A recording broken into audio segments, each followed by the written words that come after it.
Continuando con la materia del programa, vamos a ver el contenido de los apartados desde el 3.4 hasta el 3.10. El apartado 3.4 se refiere a momento de inercia de un área. En este caso, vamos a analizar un concepto muy importante en la ingeniería y sobre todo en temas estructurales, porque el momento de inercia de la sección transversal de un elemento pues le confiere una gran cantidad de cualidades, sobre todo de resistencia. Entre mayor es el valor, pues va a tener una mayor resistencia ese elemento a ser deformado o a flexionarse, ¿verdad? Bajo la aplicación de cargas. Ok, en ese elemento que estamos viendo ahí, que está cortado, es como decir una viga ahí, vemos que el elemento sufre compresión en la parte de arriba y tensión en la parte de abajo. O sea, perfectamente podemos imaginar que es una viga que está más o menos deformada así, en donde tenemos compresión arriba y tensión abajo, debido a la aplicación de cargas. Entonces, si hacemos un corte por algún punto por ahí, pues veríamos transversalmente esta situación, que arriba hayan fuerzas hacia adentro en compresión y en la parte de abajo en tensión. Va a haber un punto ahí intermedio o una línea intermedia donde hay una transición que pasa de compresión a tensión. Aquí está en compresión y aquí está en tensión. Esa línea o eje se le conoce como el eje neutro. Ya vamos a ver esa parte, que es donde esa transición. Y además que es una relación lineal que se da ahí al pasar de un estado al otro, o sea, de tensión a compresión. Esa relación que se da ahí es lineal y va a pasar por el eje neutro. ¿Ok? Entonces, como dice ahí, en la imagen anterior hay compresión del elemento por encima del eje neutro, además por debajo del eje neutro hay tensión y sobre el eje neutro hay equilibrio. ¿Ok? Entonces, cuando se hace un análisis de momentos, digamos, de todas esas fuerzas multiplicadas por su brazo de palanca con respecto al eje X, que ahí es el brazo de palanca vendría a ser esa distancia Y. Entonces, se puede hacer un análisis ya a nivel, digamos, infinitesimal, analizando el aporte de cada uno de esos pequeños elementos que vemos ahí, esos delta Fs aquí, que son pequeños aportes de elementos infinitesimales en cuanto a la fuerza, ¿verdad? Que luego, al multiplicarlo por sus distancias al eje neutro, pues podemos analizarlo como que si fueran momentos, ¿ok? Que es eso que aparece acá en esta ecuación. Una vez que aplicamos integrales, que lo que hacen es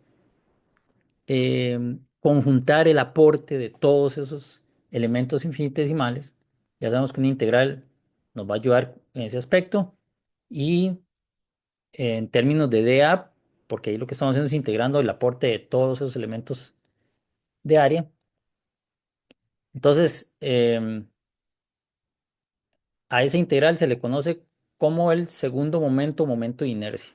Como les digo, es el título de este apartado. Entonces, el momento de inercia es muy importante porque es una característica propia de la geometría del elemento. Y entonces, a veces podemos tener la misma sección transversal en cuanto a magnitud de área, pero la geometría es diferente. Y a pesar de que tenemos la misma cantidad de material o de área, la resistencia a ser deformado puede ser muy distinta. Y ahí es donde optimizamos el uso del material. Bueno, igual podemos calcular tanto el momento de inercia con respecto al eje X como el momento de inercia con respecto al eje Y. Obviamente, con respecto al eje X, el brazo de palanca son las distancias en Y. Y con respecto al eje Y, los brazos de palanca son las distancias en X. ¿Ok? Y ahí está claramente establecido. ¿Ok? Entonces, cuando hagamos algunos problemas por ahí, todos estos conceptos van a quedar muy claro, sobre todo el uso del formulario, donde está resumido para lo que son figuras básicas, aunque los ejercicios generalmente van a venir con figuras compuestas. Ahora, al igual que pasa en, en- en muchos temas que vemos en matemática y en física, con la transformación de coordenadas, podemos pasar de coordenadas cartesianas, o sea, x, y, a coordenadas polares. O sea, aquí perfectamente podemos asignarle a esta ubicación, a ese DA, podemos asignarle una coordenada en X con su correspondiente coordenada en Y, o también podemos indicarlo como coordenadas polares, que es una distancia en línea recta y este ángulo θ que se puede especificar de esa manera. Igual sabemos que hay una relación que se puede sacar fácilmente, por ejemplo ahí que la tangente de θ es el opuesto entre las adyacentes. O sea, tangente de θ, yo podría hacer esa transformación acá, diciendo que tangente de θ es igual a y entre x. Y ahí puedo obtener el θ. O también puedo decir que el r, o sea, la distancia en línea recta, al cuadrado es igual a x al cuadrado más y al cuadrado. Entonces esa distancia r es la raíz cuadrada de x al cuadrado más y al cuadrado. Entonces ya sabemos que podemos hacer ese tipo de transformaciones o de conversiones de coordenadas cartesianas a coordenadas polares. Ahí abajo ya vemos algunas de esas ecuaciones, entonces también podemos indicar que existe un factor que se llama momento polar de inercia, como dice ahí el título del apartado 3.5, y en donde al final, pues es sencillamente sumar los dos momentos de inercia que habríamos calculado con respecto al eje X y al eje Y. Es muy sencillo calcular. Habrá algunos factores que en el curso no vamos a ver eh, con profundidad porque salen muy fácil a partir de otros elementos y porque tal vez el uso va a tener mucho más sentido en cursos más adelante, por ejemplo en mecánica del sólido 1.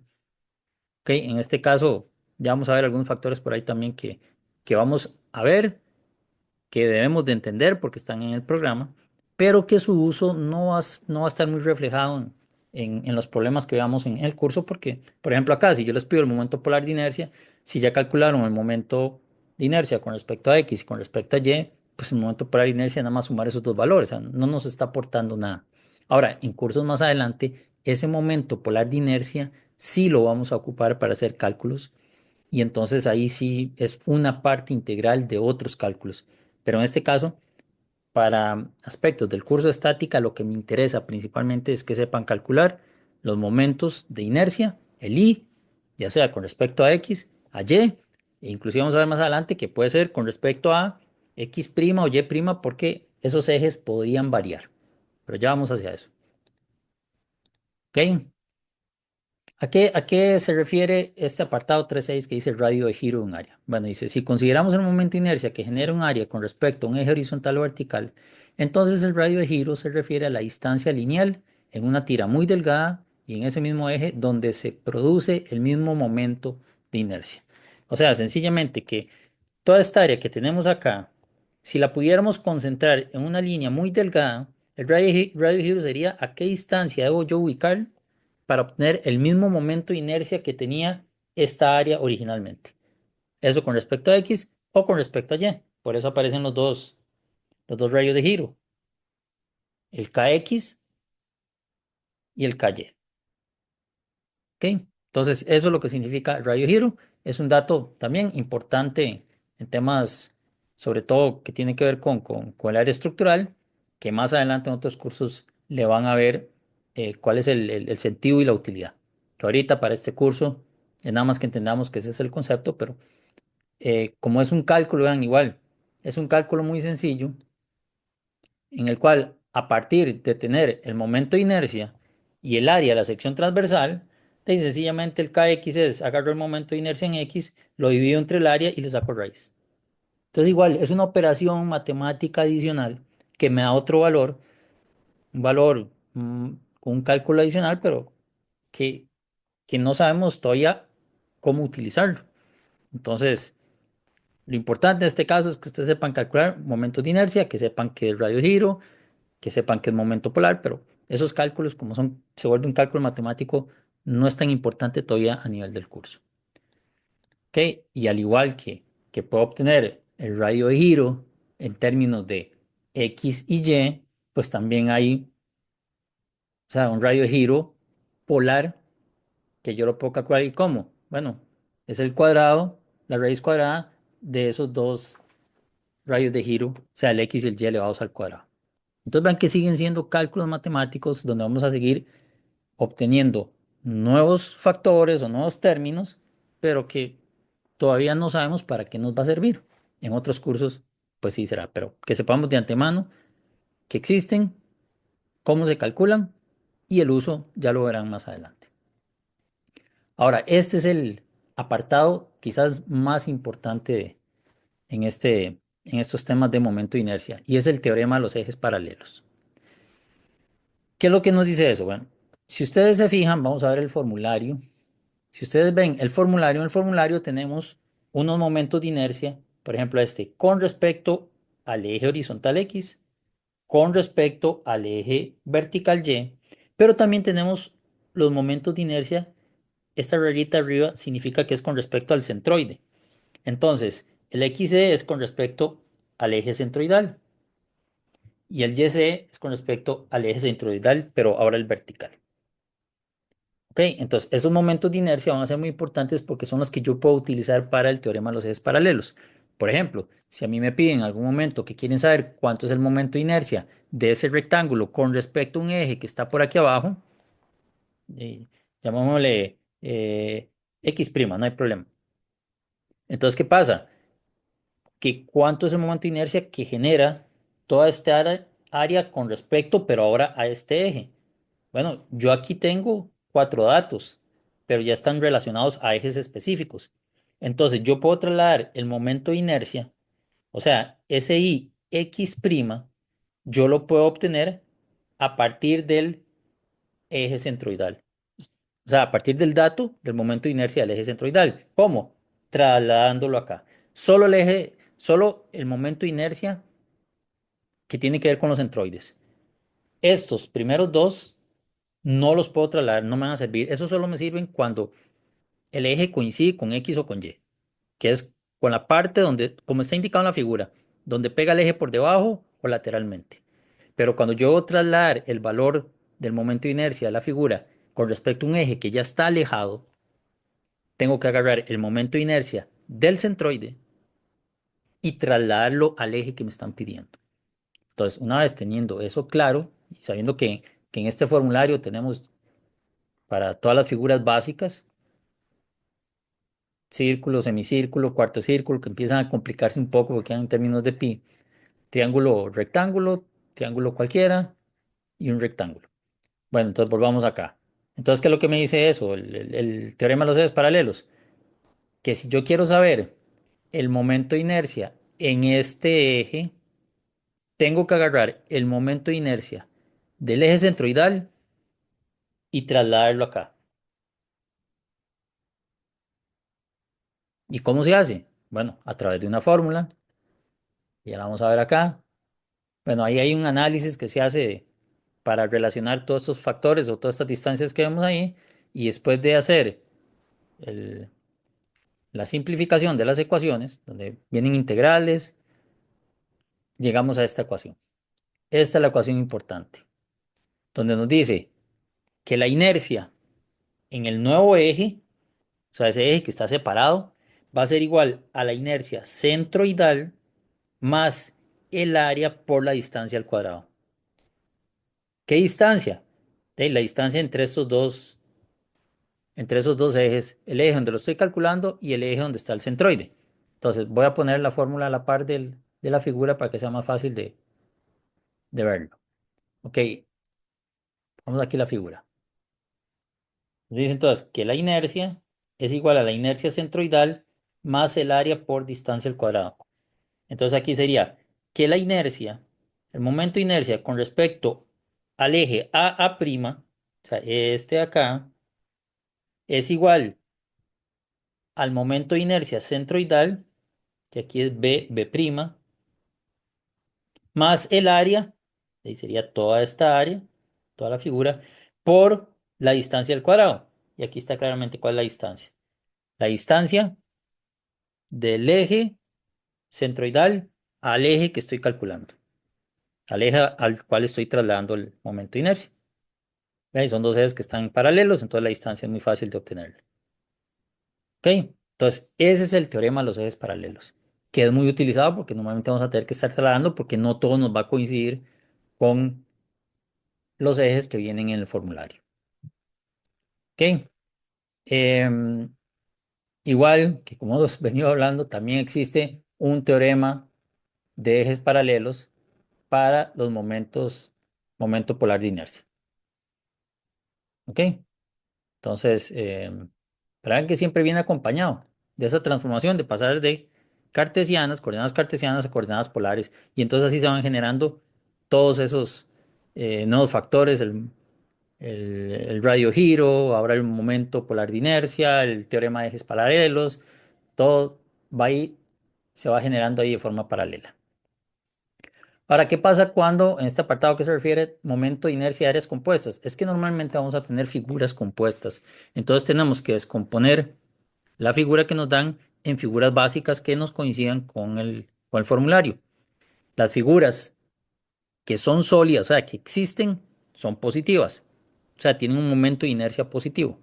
Las figuras que son huecas, o sea, que es un hueco en la superficie, esas tienen un momento de inercia negativo, porque le están quitando valor al momento total de inercia. Entonces, ese es el único detalle que tenemos que tener en cuenta. No era como en centroides, que también nos afectaba la ubicación de las coordenadas, porque podía estar del lado izquierdo o del lado debajo de los ejes, entonces tenían valores negativos y la coordenada podía tener valores positivos y negativos. Aquí no importa. Aquí nada más nos interesa la magnitud. Si existe, es positiva, y si no existe, porque es un hueco, tiene un valor negativo. Y entonces van interactuando en los cálculos. ¿Ok? Entonces se va sumando todos los aportes de cada una de las figuras y se resta si alguna de las figuras es un hueco. Entonces, muchas veces vamos a poder hacer el cálculo directamente con el formulario, pero en muchos casos vamos a tener que hacer un traslado utilizando el teorema que vimos de los ejes paralelos. Ok, aquí está el formulario integrado al documento, pero ya vieron que igual lo tenemos planteado de manera separada para que sea más fácil de manejarlo en el momento que lo vayamos a ocupar. Ok, ahora tenemos algunos factores aquí de esos que les digo que es importante saber que existen, pero que no tienen mucha utilidad todavía a nivel del curso. Tendrán mucha utilidad posteriormente. Por ejemplo, este apartado 3.9 que dice producto de inercia, en donde vean que al final es un valor de inercia que integra dos coordenadas a la vez. En las otras era x al cuadrado de a o y al cuadrado de a. Aquí es x por y. ¿Ok? Entonces es otro valor, es otro dato adicional, es un producto de inercia que igual lo podríamos calcular sin ningún problema. El asunto es que a veces es muy difícil visualizar el uso. En otros cursos, sobre todo en temas estructurales, pues ahí irá apareciendo, pero para este curso no lo vamos a utilizar, pero sí que sepamos que va muy relacionado a lo que hemos estado hablando y entonces que sepamos que existe. ¿Ok? Ese producto de inercia puede ser positivo, negativo, cero. Si X o Y son ejes de simetría al área, entonces el producto de inercia es igual a cero. O sea, no hay distancias. Además, posee su propio teorema de los ejes paralelos. ¿Ok? Entonces ven que el producto de inercia también tiene su teorema de ejes paralelos. ¿Ok? Entonces, y viene algo muy importante, que es el apartado 3.10, que se llama ejes principales de inercia. Como en el curso, nos, nuestro interés es principalmente es que sepan calcular los momentos de inercia, entonces esto pierde un poquito de interés, pero en mecánica del sólido 1 esto tiene mucho interés, en mecánica de suelos también. Y eso, ¿por qué? Porque es muy sencillo. Si nosotros tenemos esa figura y tenemos unos ejes originales, X, Y, ya vimos que podemos calcular momentos de inercia con respecto a esos X, a esos ejes, perdón. Pero ¿qué pasa si esos ejes yo los giro un poquito? O sea, como dice aquí, yo los pongo aquí. ¿Qué pasa? Al igual que las fuerzas, cuando tenemos una fuerza y giramos los ejes, las componentes van a variar porque el ángulo varía. O sea, la magnitud de los componentes de las fuerzas van a variar. Y entre más esté alineado un eje con la fuerza, pues esa componente va a ser mayor. En este caso, es algo similar. Conforme yo vaya girando los ejes, obviamente los valores de momento de inercia van a variar. Entonces aquí lo que nos están dando es la fórmula, ya vamos a ver la fórmula, en el cual se nos indica para qué ángulo cita yo obtengo los valores máximos de momento de inercia para esa figura. ¿Qué es lo que pasa? Que nosotros casi siempre vamos a trabajar en X y Y con el sistema cartesiano normal para que todo esté debidamente apoyado y simétrico y de manera normal en cuanto a ubicación. Porque nosotros no, como ingenieros, no vamos a trabajar con vigas inclinadas y entonces es un poco menos práctico. Ahora bien, para analizar qué pasa internamente en el elemento, por ejemplo, mecánica del sólido 1, ahí sí va a ser importante a qué ángulo se generan mayores esfuerzos, porque eso puede generar algún tipo de agrietamiento y una interacción entre unos esfuerzos por flexión y esfuerzos por cortante, pero eso lo veremos en el curso de mecánica del sólido 1. Ahorita lo que podemos hacer de manera introductoria es saber que podemos hacer girar los ejes y estas fórmulas que ya vamos a ver nos indican para qué ángulo podemos obtener los valores máximos de momentos de inercia para la figura que se está dando. ¿Ok?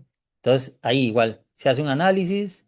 Si conocemos, bueno, los momentos de inercia con respecto a X, a Y y el producto de inercia también, entonces podemos hacer unos análisis a través de la trigonometría y después de hacer algunas sustituciones y unas simplificaciones, podemos obtener que el nuevo momento de inercia con respecto al eje X que se giró tiene ese valor. Vean que son ecuaciones bastante complejas con respecto a Y también y el producto también. Si hay una cuestión que se mantiene el valor global, entonces estas parejas de valores tienen que ser iguales entre ellas. Es un tema de que el valor es constante como valor general. Eso nos puede ayudar a resolver algunas ecuaciones. Y entonces, igual, ahí podemos obtener valores promedios de momento de inercia. Y al final hay algo curioso porque también estas ecuaciones lo que representan es la ecuación de un círculo. Entonces existe un método gráfico que se llama el círculo de Moore, en el cual podemos representar todo este tipo de información. En mecánica del sólido van a tener que hacerlo. Ahí de hecho el tema se llama transformación de esfuerzos, en donde vamos a, vean aquí se ve claramente en este gráfico, donde obtenemos el valor máximo y el valor mínimo, porque eso se obtiene a partir de las fórmulas complejas que vimos antes. Vamos a tener un valor promedio. Y entonces es muy interesante porque a través de ir graficando eso, podemos obtener mucha información de manera visual en este gráfico. Pero como les digo, todavía a nivel de este curso, el uso no es tan habitual. Entonces, importante a manera de resumen, aquí lo interesante, lo importante es que sepan calcular momentos de inercia y que sepan obtenerlo también para figuras compuestas. Todo esto que estamos viendo ahorita, pues sí, es información muy importante que va a tener gran uso en los demás cursos y que desde ahora sepan que existen y que sepan que se puede calcular y ahí ya tienen la información. Pero para efectos del curso, pues nos vamos a enfocar en el cálculo de momentos de inercia y de figuras compuestas también, ¿verdad? Entonces vean que aquí, bueno, ahí vienen algunos datos ahí adicionales en donde vean que aquí nos va a decir cómo calcular ese valor cita en el cual giramos los ejes para obtener los valores máximos de momento de inercia. Ya está prácticamente todo resuelto y no deja de ser pues una serie de cálculos matemáticos adicionales, que todavía es muy, muy difícil de visualizar la utilidad, pero que ya a partir del próximo curso, que es el de mecánica del sólido 1, pues ya ahí sí vamos a entrar de lleno con todo esto. Entonces, aquí vienen algunos aspectos adicionales de eso. El dos veces el ángulo cita está separado 180 grados, por lo tanto el cita m, que es el para valor máximo, tiene dos valores separados 90 grados. Son los valores que definen ejes a través del origen o con respecto a los cuales el momento de inercia del área es un extremo y se le define entonces como los ejes principales de inercia. Ahí está el valor máximo, que sería el promedio más el R, y que el R está definido en una fórmula anterior, y el I mínimo es el promedio menos R, o sea, son los dos extremos del círculo a la derecha y a la izquierda. Y para verlo de una manera ya más desglosado, pues aquí tenemos la fórmula general, donde el I máximo mínimo es el promedio, que sería, o sea, esto cuando habla de promedio, se refiere a esta parte de la ecuación, y el R a esta otra parte, y por eso dice más menos, porque uno es el máximo y el otro es el mínimo. Entonces el promedio sería IX más IY entre 2 más menos la raíz cuadrada de, y ahí viene la expresión para el R que aparecía anteriormente.